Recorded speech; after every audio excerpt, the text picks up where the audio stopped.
Teknoprener, kampus pengusaha sukses. Yang terhormat pemateri kita Bos Rocky Gerung turut hadir bersama kita anggota DPRD Kabupaten Rokan Hulu. Yang terhormat Rektor Universitas Pasir Pengarayan yang diwakili oleh Wakil Rektor 2 Bapak Khairul Fahmi MT. Yang kami hormati Dekan beserta Sivitas Akademika Universitas Pasir Pengarayan. Dan juga yang kebanggaan peserta seminar dan talk show. Mencari timba siaran dana di bawah sana burung tengkuang. Salam sumbang pembuka bicara. Selamat datang untuk semua. Sirih berlipat, sirih pinang, sirih dari Pulau Sumatera. Pemanis kata selamat datang. Awal bismillah pembuka acara dengan mengucapkan Bismillahirrahmanirrahim. Acara seminar dan talk show ilmiah dengan tema eksistensi dan kontribusi kaum milenial dalam meningkatkan harapan demokrasi di negeri Melayu yang diselenggarakan oleh Badan Eksekutif Mahasiswa Fakultas Ilmu Komputer Universitas Pasir Pengarayan Kamis 30 Januari 2020 dimulai.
Indah dipandang tenunan sarung, dibawa ke hulu di dalam peti kayu. Selamat datang Bung Rocky Gerung di Rokan Hulu, negeri Melayu.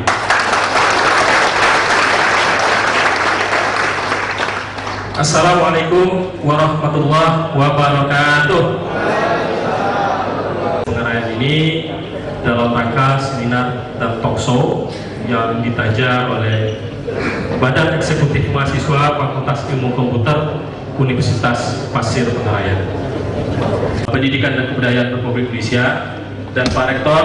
Satu minggu ini roadshow dimulai dengan membuat kerjasama dengan University Selangor Malaysia, dilanjutkan hari ini di Surabaya dengan rekan-rekan Asosiasi Perguruan Tinggi Swasta Indonesia, dan insya Allah besok beliau melanjutkan ke Kementerian Pendidikan dan Kebudayaan. Jadi beliau lagi roadshow, lagi mempersiapkan bagaimana Universitas Pasir Pangarayan menyongsong Merdeka Belajar, khususnya di perguruan tinggi yang sudah dicanangkan oleh Menteri Pendidikan dan Kebudayaan. Untuk itu beliau sampaikan salam maaf untuk seluruh audiens, untuk seluruh peserta seminar, terutama untuk Bung Rocky Gerung.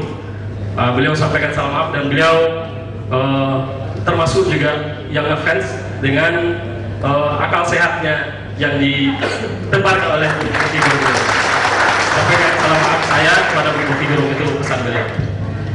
Selanjutnya salam hormat saya untuk seluruh audiens. Saya melihat di sini hadir juga beberapa anggota DPRD Kabupaten Pekanbaru, rekan-rekan pengurus partai yang hadir, begitu juga beberapa aktivis mahasiswa, lembaga swadaya masyarakat LSM, dan aktivis-aktivis penggerak di Kabupaten Pekanbaru. Dan juga saya dapat konfirmasi dari panitia bahwa peserta yang hadir sekarang ini bukan dari Pekanbaru aja, Bung Rocky. Jadi katanya tadi dari Sumatera Barat juga hadir, dari Padang Lawas juga hadir, terakhir tadi yang berdiri itu juga dari Yogyakarta. Jadi fans Bung Rocky ini sudah keliling Indonesia. Jadi kami mengucapkan terima kasih atas kedatangan seluruh audiens, dan tentunya salam bangga kita, salam tahniah kita, dan hormat kita kepada Bung Rocky Gerung yang pagi ini bersama-sama kita di Aula Sapadia Hotel ini. Saya perlu ceritakan supaya audiens tahu seperti apa seluk-beluknya panitia ini untuk menghadirkan Bung Rocky Gerung.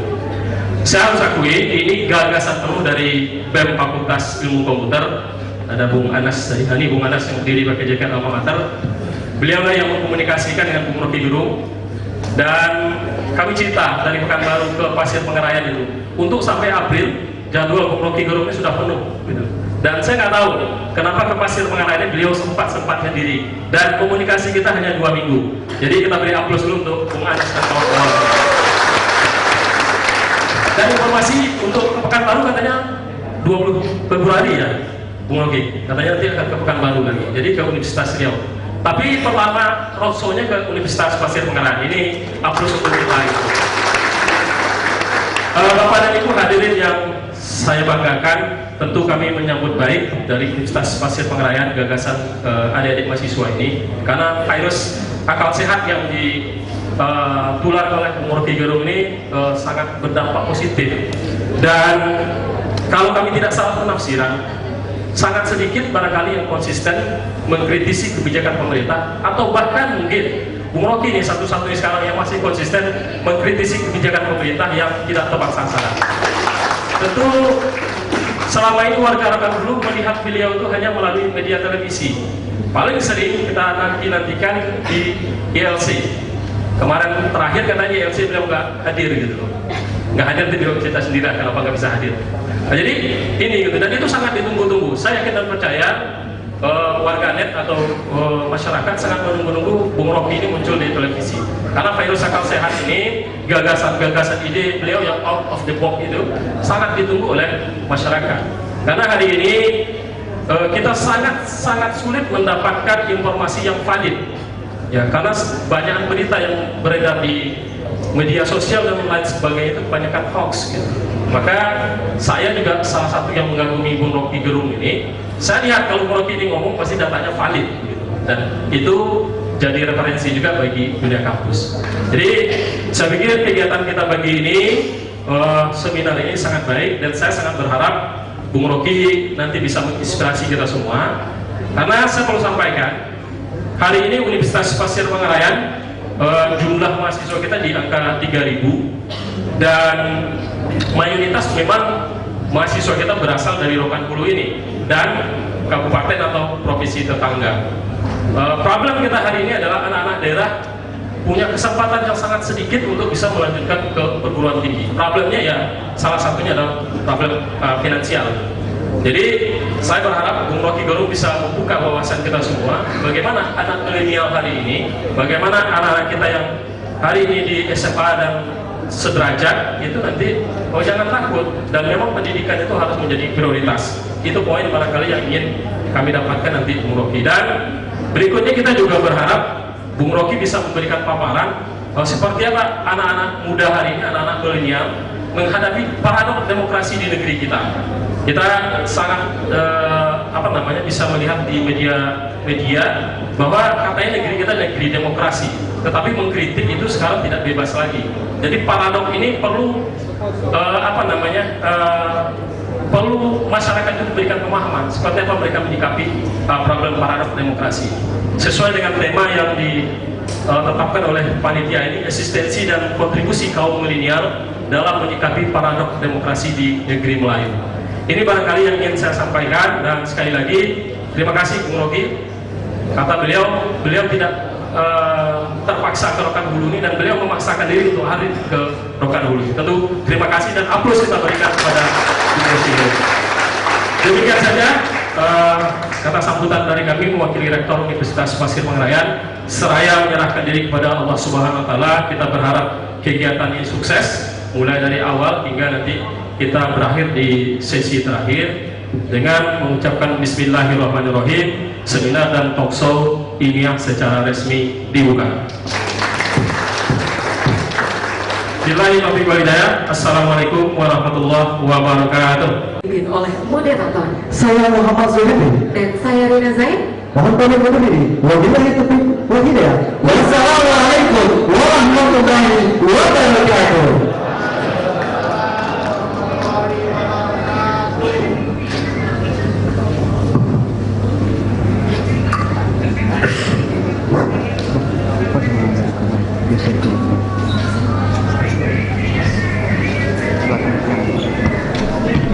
Assalamualaikum warahmatullahi wabarakatuh. Kami hari ini terasa sebagai hari yang sangat menggairahkan semangat intelektual kita. Seperti mimpi, sosok yang biasanya kita hanya lihat di TV atau kita lihat di channel YouTube, hari ini nyata ada di hadapan kita untuk menyebarkan vibrasi akal sehat, membangun pikiran kritis. Jangan pernah gagal nalar atau kamu akan disebut dungu.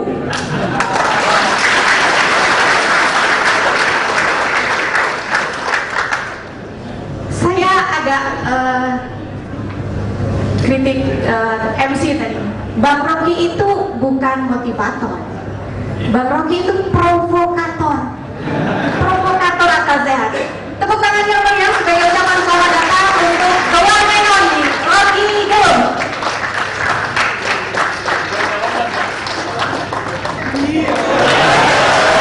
Itu kayaknya Bang. Namanya provokasi.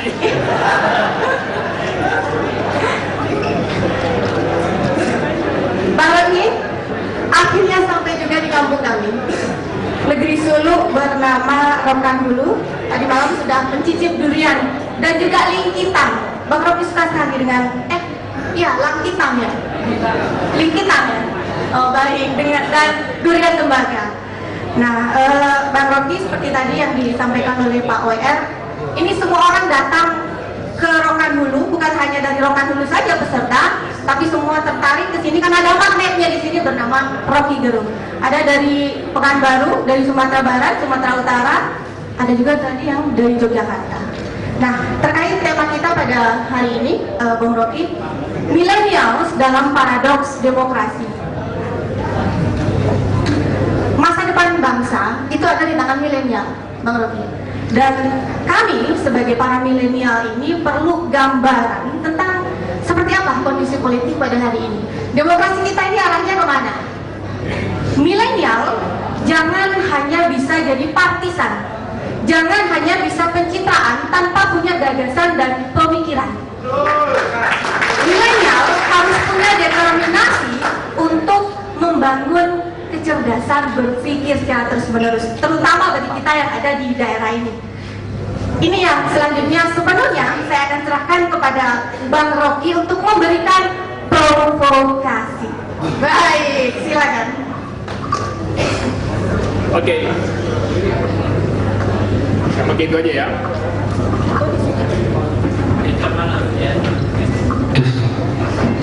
Oke, terima kasih teman-teman. Kalau saya di situ yang sana nggak kelihatan itu. Yes. Juga Ibu Luvita, luar biasa pikiran kita.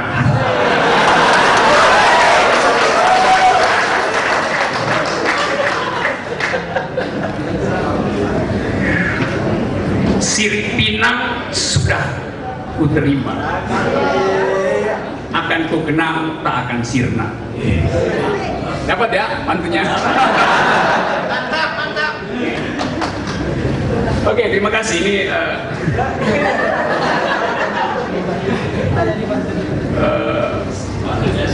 fotonya sepotong aja. Mau 2 potong? Boleh. No rokan, no Rocky. No hulu, no Melayu. Oke, selebihnya nanti saya WA. Oke teman-teman, terima kasih mengundang saya di sini, artinya mengambil risiko. Karena saya mungkin mengucapkan sesuatu yang akan jadi delik. Tapi saya ingin pastikan bahwa ruang ini bebas dari virus kedunguan. Karena kita akan bertengkar semata-mata berdasarkan tadi istilah yang bagus tadi, determinasi akademis itu. Apa itu determinasi akademis? Istilah Ibu Luvita tadi, determinasi. Artinya keinginan untuk mengaktifkan akal di tempat asalnya. Akal pikiran itu hanya bebas beredar bila dituntun oleh metodologi. Berpikir artinya selalu dalam kontrol metodologi. Jadi pikiran yang metodologi selalu argumentatif, itu udah pasti. Nah, universitas adalah satu-satunya tempat di mana argumen itu bisa dikemukakan dan diuji. Argumen hanya disebut argumen bila bisa diuji. Yang nggak bisa diuji namanya sentimen.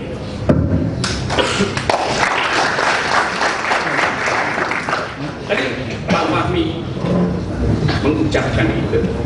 Kita ingin agar supaya kampus bertumbuh melalui force of the better argument, dengan kekuatan argumentasi.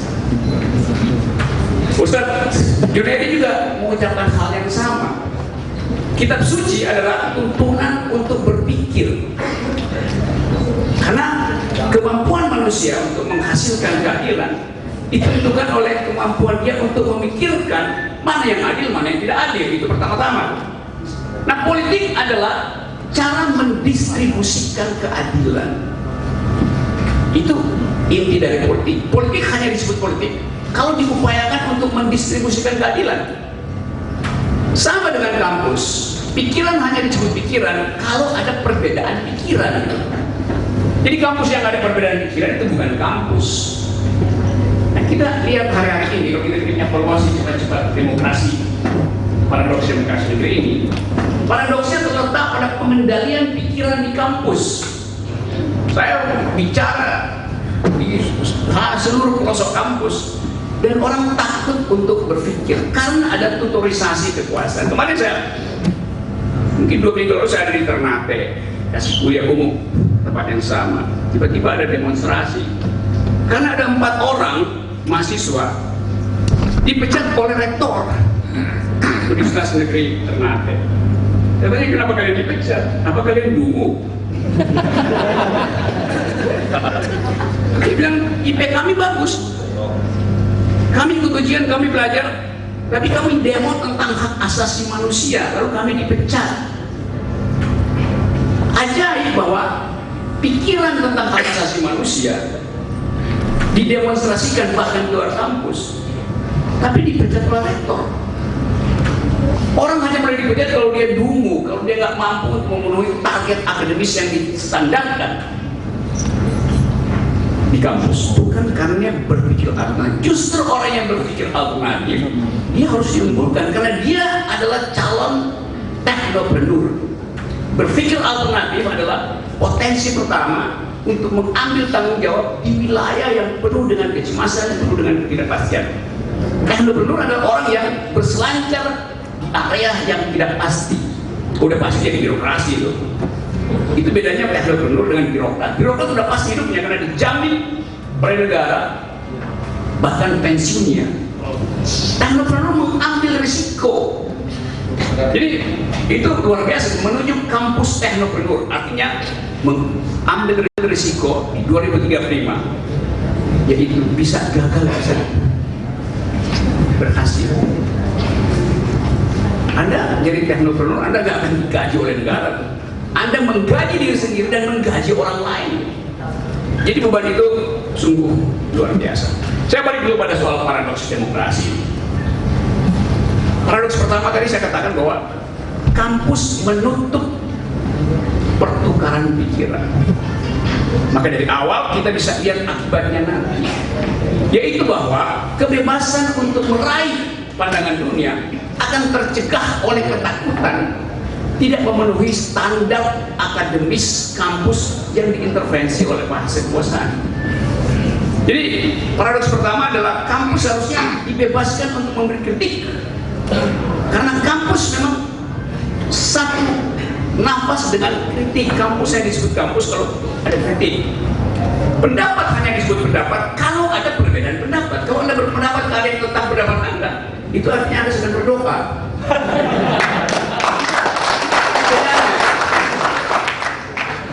Nah, karena itu saya terus mengucapkan kritik, walaupun dilaporkan ke polisi segala macam, saya nggak berhenti. Terakhir saya kasih kritik pada Pak Jokowi, saya bilang, Presiden tidak paham Pancasila. Lalu saya dilaporkan ke polisi. Padahal saya kasih argumen bahwa kenapa saya sebut Presiden Pancasila? Karena dia menaikkan BPJS. Karena dia tidak bisa bedakan mana jalan tol, mana jalan pikiran.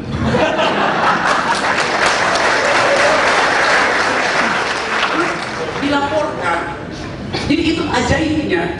Padahal saya berpendapat bahwa Presiden tidak paham Pancasila. Itu pendapat saya. Saya bisa memilih pendapat Presiden paham Pancasila. Itu juga pendapat. Dua-duanya pendapat. Saya mesti pilih mana pendapat yang bisa saya buktikan gitu. Kalau saya bilang Presiden paham Pancasila, susah saya buktikan. Jadi orang marah hanya karena saya memilih pihak dalil yang saya ucapkan dan akan saya argumentasikan. Sebelum saya argumentasikan, argumen belum tiba, sentimen udah beredar. Kan di situ demunya para pendukung kekuasaan. Saya nggak peduli partai mana tapi saya hanya peduli pada argumennya. Jadi Anda lihat bahwa negeri ini disulap seolah-olah dilarang berpikir. Jadi nggak ada tulisan dilarang merokok ya. No smoking biasanya ditaruh kalau ada ruangan ber-AC. Tapi di istana no thinking.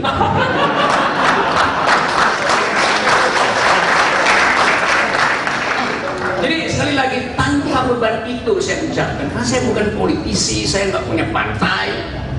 Pekerjaan saya cuma dua, atau naik gunung atau mengajar. Iya, saya kadang-kadang dikasih sinyal, Saudara Rocky jangan dulu diundang karena ada perintah dari langit. Oke, saya paham. Tapi saya bisa bicara di sini kan, karena di sini perintahnya dari bumi bukan dari langit. Bumi memerintahkan saya tiba di Rokan Hulu, walaupun agak ngedumel karena jalannya bolong-bolong.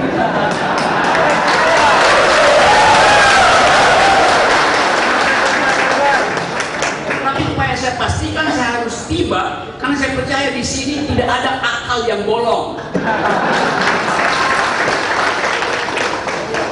Jadi itu keadaannya. Yang pertama, paradoks dari demokrasi, karena pikiran dikendalikan. Padahal demokrasi adalah peralatan untuk mengalirkan pikiran bebas. Justru dikendalikan di tempat yang seharusnya dialirkan secara merdeka, kampus justru dikendalikan. Itu paradoks pertama dari demokrasi. Itu soalnya. Paradoks kedua adalah, saya baca di majalah Ekonomis 2 minggu lalu, indeks demokrasi Indonesia itu drop jauh. 2015 kita ada di atas Malaysia soal demokrasi, sekarang kita ditinggalin oleh Malaysia. Jadi parameter pertama adalah ukuran yang netral, yaitu pandangan publik internasional terhadap demokrasi. Bahwa kita drop. Tapi kemudian dibantah waktu ditanya pada Pak Jokowi 100 hari pemerintahan apa poin Pak Jokowi, dia menghindar, nggak mau ngomong. Yang ngomong justru Wakil Presiden Pak Ma'ruf Amin. Pak Ma'ruf Amin bilang enggak, kita biasa-biasa aja, baik-baik aja demokrasi. Loh, Pak Ma'ruf Amin akhirnya mengevaluasi presiden kan? Kan ajaib kan? Yang mesti evaluasi itu universitas. Kalau Pak Ma'ruf Amin bilang bahwa kita demokrasi baik-baik aja, itu sama dengan jeruk makan jeruk tuh. Kan ajaib. Wakil Presiden mengevaluasi dirinya sendiri. Demokrasi bukan begitu, demokrasi dievaluasi oleh mereka yang terkena kebijakan. Saya terkena kebijakan, maka saya mengevaluasi pembuat kebijakan. Ini pembuat kebijakan mengevaluasi dirinya sendiri. Itu paradoks-paradoks semacam itu yang saya kritik berulang. Sama dengan saya kritik basis berpikir dari Presiden Jokowi, basis berpikirnya, bukan dianya yang saya kritik, tapi basis berpikirnya. Kan saya sering katakan, nalarnya dungu, bukan presidennya yang dungu, tapi nalar kebijakannya. Jadi kata dungu itu saya pergunakan sebagai alat kritik terhadap cara bernalar kekuasaan, cara bernalarnya. Orang katakan, Anda benci sama presiden, saya nggak benci sama presiden, karena saya pasti tidak punya ikatan psikologis dengan presiden, karena presiden itu bukan orang, presiden itu lembaga.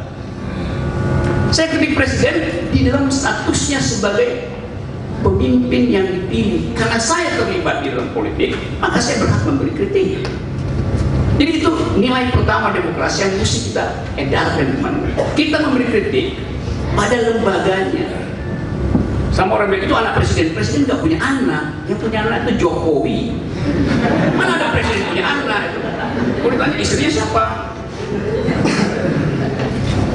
Presiden tidak mungkin menghasilkan spermatozoa. Ada. Jadi yang saya maksud adalah kedangkalan berpikir terjadi karena konsep dasar nggak dipahami. Itu. Sekarang Fakultas Hukum misalnya di seluruh Indonesia seharusnya membuat apa yang disebut omnibus law itu, yang berbahaya bagi demokrasi. Tapi di UI sendiri, di tempat saya ngajar bertahun-tahun, 15 tahun saya ngajar di Universitas Indonesia, Fakultas Hukumnya mau bikin seminar tentang omnibus law yang udah pasti perspektifnya adalah kritis. Pimpinan universitas kasih sinyal jangan lakukan. Itu artinya pimpinan universitas ingin merengek pada pemerintah, ingin agar supaya pemerintah itu disenangkan hatinya, supaya nggak ada kritik dari universitas. Lalu lumpuhlah pikiran bangsa ini karena universitas berhenti berpikir kritis. Bangsa berhenti bukan karena diancam di Natuna, tapi karena diancam pikiran bebasnya tuh. Kita bisa dikuasai oleh negara lain pikiran kita, karena kita tidak dibiasakan berpikir alternatif. Kita bisa taruh ribuan kapal perang di Natuna, tetapi kalau bangsa kita tidak berpikir kritis, kita bisa memenangkan perang di Natuna, tapi kita kalah di dalam perang entrepreneurship. Itu lebih berat. Itu cuma kalah peralatan. Tapi dari awal kita sudah kalah dalam entrepreneurship karena entrepreneurship mengandaikan kemerdekaan berpikir alternatif. Jadi entrepreneurship artinya mengucapkan pikiran alternatif. Nah, hal-hal semacam itu yang saya kasih critical point of view, karena kita dilatih di universitas untuk berpikir metodologis. Saya kasih contoh soal presiden sekarang nggak peduli lagi dengan indeks demokrasi, dia peduli dengan gairahnya itu adalah memindahkan ibu kota. Kan ajaib, apa pentingnya urgensinya hari ini? Bahkan dia nggak urus apa namanya itu novum virus corona di Wuhan. Di koran tadi pagi saya masih baca bahwa Kementerian Luar Negeri bingung bagaimana mengevakuasi 90 orang Indonesia di Wuhan. Menteri Kesehatan bilang, bagaimana caranya mengevakuasi? Kenapa tanya ke rakyat? Anda yang mesti jawab tuntutan rakyat untuk mengevakuasi. Karena rakyat Indonesia ada di Wuhan, dan rakyat lihat bahwa pesawat Jepang bisa tiba di Wuhan, evakuasi. Amerika sewa pesawat evakuasi. Kenapa dua bangsa itu bisa mengevakuasi? Kenapa Indonesia tidak bisa mengevakuasi? Dua-duanya cuma soal teknis, kirim pesawat. Apa susahnya kirim pesawat? Nah sekarang soal-soal semacam itu yang saya mau kasih point of view bahwa pemerintah tidak lagi mempedulikan soal-soal basic needs, kesejahteraan, social injustice. Karena seluruh auranya lagi pindah ke hutan-hutan Kalimantan itu. Oke, saya anggap aja masuk akal itu. Sekarang kita uji ya, satu-satu. Pertama Presiden bilang, saya putuskan 2022 ibu kota mulai dipindahkan. Oleh karena itu, saya minta universitas melakukan riset AMDAL. Headline. Mereka yang punya pikiran sedikit cerdas tahu bahwa jalan pikiran itu terbalik. Bikin riset AMDAL dulu, baru buat kebijakan politik. Kan itu yang diajarkan di universitas. Bikin riset baru putuskan, bisa apa tidak. Sekarang Presiden putuskan pindah, baru kita bikin riset. Jadi riset itu akan membenarkan pemindahan itu. Itu namanya penipuan opini publik. Orang universitas yang belajar sedikit tentang AMDAL tahu bahwa AMDAL itu adalah upaya untuk menghalangi semaksimal mungkin investasi yang bisa merusak lingkungan. Itu namanya AMDAL. Bukan bagian dari proyek AMDAL itu. AMDAL justru untuk menghambat proyek. Sehingga kalau proyek itu lolos, berarti proyek itu betul bersih secara etis, bersih secara environment, bersih secara politik, bersih secara culture. Kan itu yang namanya AMDAL. Suatu ide, analisa mengenai dampak lingkungan yang dipikirkan masyarakat dunia sejak awal tahun 70-an oleh Willy Brandt, komisi wakil kanselir Jerman yang berupaya untuk melindungi bumi dan menerbitkan buku Hanya Satu Bumi. Kemudian diikuti dengan konferensi Rio, Janeiro, Finlandia 76, Rio 82, ada Paris Agreement tentang keamanan hayati. Dan kita tanda tangan di situ. Kan itu kita terikat pada etika itu. Bikin AMDAL baru putuskan secara politik. Sekarang misalnya Presiden bilang pindahkan, oke.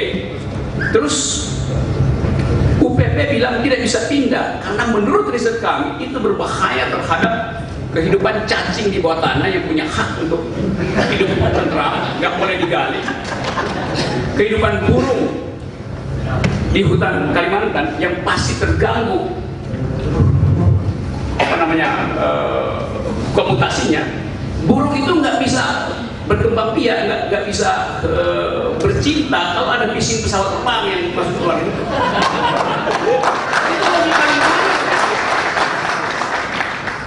Jadi burung pasti punah. Kenapa? Karena pesawat terbang akan bolak-balik ke ibu kota baru untuk minta tanda tangan salah satu menteri yang habis disogok oleh pengusaha. Pakai private jet di situ. That's the logic, gitu. Jadi bagaimana mungkin kita pindah ibu kota tanpa ada riset AMDAL? Apalagi kita membanggakan bagi generasi milenial 3 generasi ke depan. Kita inginkan apa yang akan diingat dari Indonesia? Paru-paru dunia. Karena kita menyumbang oksigen pada planet bumi melalui respirasi, inspirasi dari Pulau Kalimantan. Dan itu yang dijadikan kita dasar untuk carbon trading, untuk tambah kebijakan. Jadi Anda lihat keinginan untuk melihat istana di Kalimantan menyebabkan kehilangan kepekaan terhadap 3 kg tabung LPG. Tukar tambahnya di situ. Jadi kemewahan kita hari ini disebabkan oleh kebodohan, kedunguan berpikir kebijakan dari pemerintah. Jadi hal yang simpel soal AMDAL tidak bisa diterangkan. Oke, saya lanjut lagi misalnya. Dulu Presiden bilang bahwa ibu kota dipindahkan karena Jakarta itu dirancang oleh orang asing, oleh kolonial. Karena itu kita mesti bikin sendiri ibu kota yang konsultannya adalah orang Indonesia sendiri itu. Oh bagus betul kan? Ide historis dari Presiden Jokowi. Seminggu lalu saya baca berita, Presiden Jokowi mengatakan salah satu konsultan pemindahan ibu kota namanya Tony Blair yang adalah mantan Perdana Menteri Inggris. Apakah Tony Blair punya KTP Pasir Pangarayan? Nah, itu orang asing juga. Jadi inkonsistensi itu yang mau kita kritik. Artinya tidak ada gagasan utuh di kepala presiden itu. Memang itu nyatanya kan, tidak ada gagasan utuh, tidak koheren secara logik, dan karena itu berbahaya secara sosiologis. Keadaan semacam ini. Jadi saudara-saudara, kita ada di situ dalam kehidupan yang memburuk karena kecerdasan diabaikan sebagai metode untuk menghasilkan demokrasi. Nah, saya ada di universitas kecil yang disebut terpencil. Tapi sebetulnya yang terpencil itu adalah mereka yang tidak tahu tentang metode berpikir. Universitas Indonesia terpencil sebetulnya karena gagal memikirkan metodologi. Kampus ini terpencil secara geografi, tapi tidak terpencil secara logika.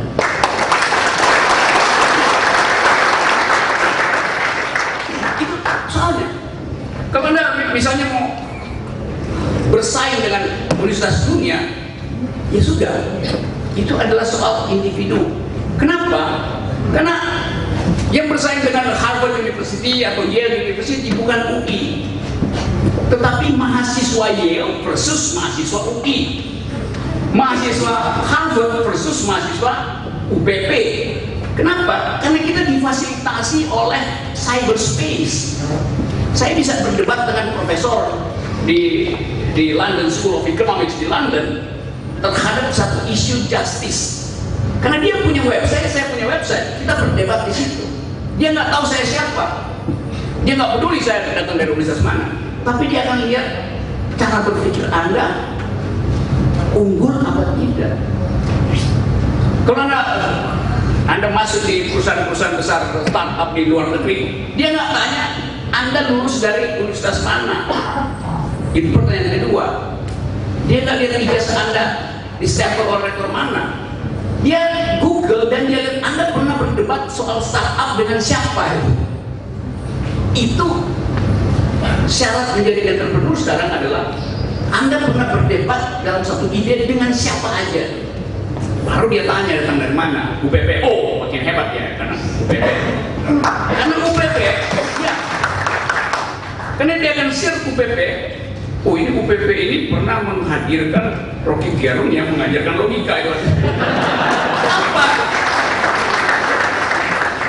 Karena peralatan untuk bertengkar di era ini adalah logics, kecepatan berpikir. Itu yang mengagumkan saya. Presiden Jokowi terus bicara tentang 4.0 teknologi, 4.0 demokrasi, 4.0 industri, 4.0. Padahal otak kabinet itu 0.4. Yes. 0.4. Karena kebijakannya kacau. Saya nggak lihat satu kebijakan yang utuh hari ini, coba. Kalau misalnya terjadi pertengkaran kebijakan antara Menteri Perindustrian yang ingin memproduksi manufaktur supaya ekspor, itu kan tugas dari Menteri Perindustrian kan, produksi untuk ekspor. Menteri Perdagangan kebijakannya adalah impor, bertentangan. Maka mesti ada koordinasi dari Presiden. Presiden nggak tahu apa pertentangan, atau paling nggak Menteri panggil dua Menteri itu, koordinasikan. Kenapa terjadi kekacauan koordinasi? Yang kemarin soal berasnya berlebih di sini, kenapa impor? Kita produksi beras dan kita impor. Karena mau ambil rente di dalam setiap program untuk kepentingan politik pemilu. Semuanya berlangsung begitu. Bisa diselesaikan dengan koordinasi Menko. Tapi bagaimana mungkin Menko-nya memanggil dua menteri yang adalah pejabat partai, sementara Menko-nya cuma dosen. Itu kacaunya kebijakan itu. Karena presiden tidak memilih menteri. Menteri itu dipilihkan oleh partai. Jadi begitu partai sodorkan seseorang, ya presiden itu paksa mesti iyain. Karena presiden udah bikin deal dengan partai sebelumnya. Jadi begitu ini kabinet presidensial bohong. Semua menterinya adalah petugas partai, jadi dia lebih takut pada kepala partai daripada pada kepala negara. Apalagi kalau negara ada kepalanya kosong. Jadi saya kasih kritik benar-benar faktual apa yang terjadi di kabinet, bukan karena saya demikian atau saya nggak pernah memusuhi manusia, saya memusuhi kebijakan yang dulu. Jadi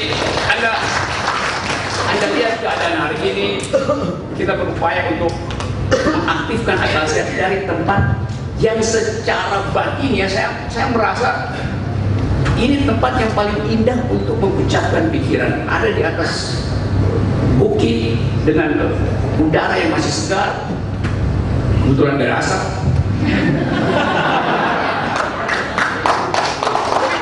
Sekali lagi saya ingin itu dihasilkan ulang. Jadi tugas mahasiswa adalah reinventing the logics, reinventing the free speech. Kemerdekaan berpikir itu harus ada. Jadi saya balik pada tema hari ini, eksistensi dan kontribusi kaum milenial adalah aktifkan ulang akal pikiran dari komunitas yang terpencil sekalipun.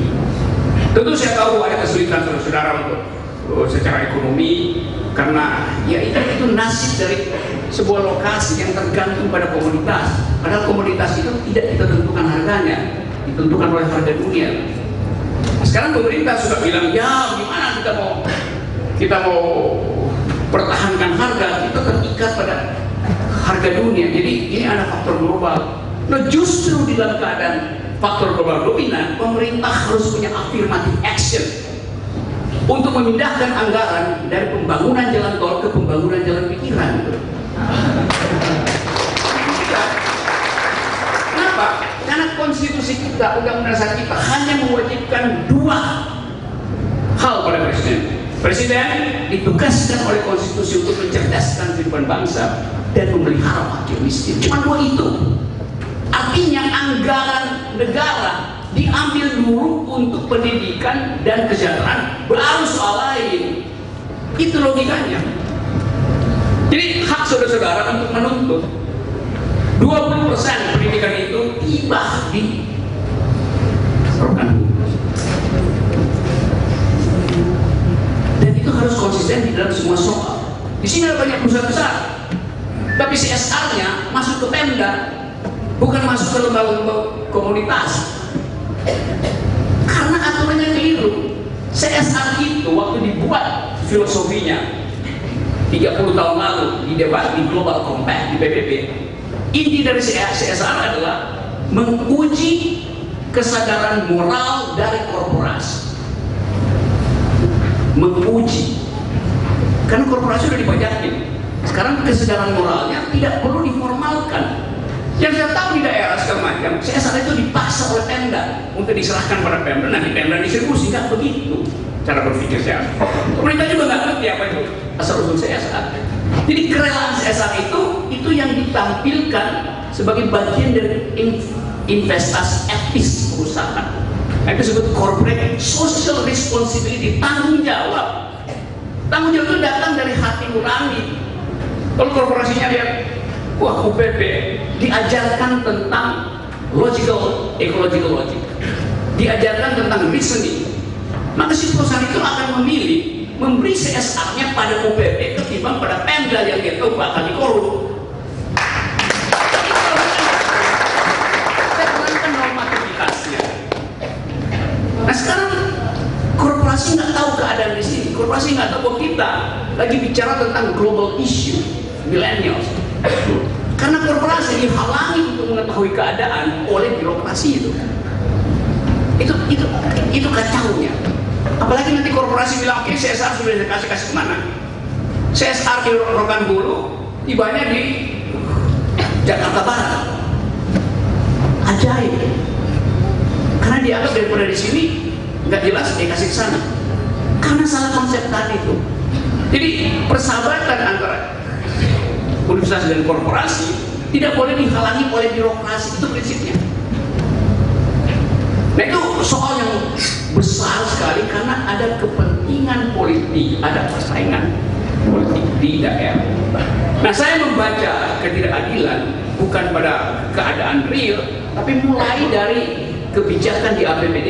Nah saya ingin agar mahasiswa membaca APBD dengan kacamata kritik sosial. Karena APBD itu bukan dokumen ekonomi, APBD itu dokumen politik, tempat transaksi kekuasaan fraksi-fraksi DPR.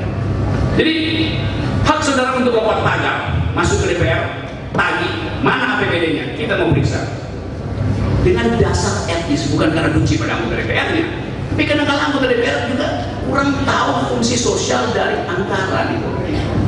Jadi bikin kampanye yang masuk akal, sehingga satu waktu kalau ada peneliti dari luar negeri membuat mana kabupaten yang paling transparan di dalam anggaran, Rokan Hulu bisa dapat sertifikat pertama. Karena ada keterbukaan. Hubungan antara universitas dan birokrasi adalah hubungan kritis, yaitu universitas punya metodologi untuk membaca pemalsuan statistik yang dibuat oleh Pemda. Pemda nggak usah tersinggung, karena universitas tidak punya beban apapun untuk memeriksa itu selain demi kejujuran akademis. Itu hubungan antara Pemda dan universitas. Hubungan antara universitas dengan korporasi adalah kejujuran etis. Hubungan antara universitas, antara Pemda dengan korporasi adalah soal pajak, dan itu hubungan formil. Jadi coba satu waktu bikin seminar, datangkan pemangku kepentingan dari korporasi, dari universitas dan dari Pemda, lalu kita diskusi seminar tentang public ethics, etika publik. Saya mau bicara di sini, sorry. Dan orang akan lihat bahwa ada model di Rokan Hulu, di mana universitas, korporasi dan Pemda ingin mengaktifkan public ethics supaya public policy-nya betul-betul justice. Jadi PR kalian banyak betul besar-besar, dan dari tempat yang kecil ini saya percaya ada akal besar dihasilkan. Karena tadi malam saya makan ikan enak, makan apa yang disebut dikitang gitu. Yang enak sekali itu dikitang. Dikitang itu artinya lidah kita dibuat malang melintang.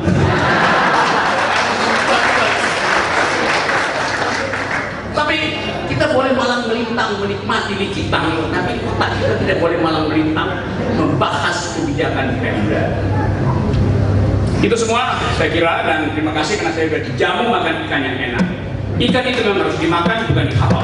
Terima kasih.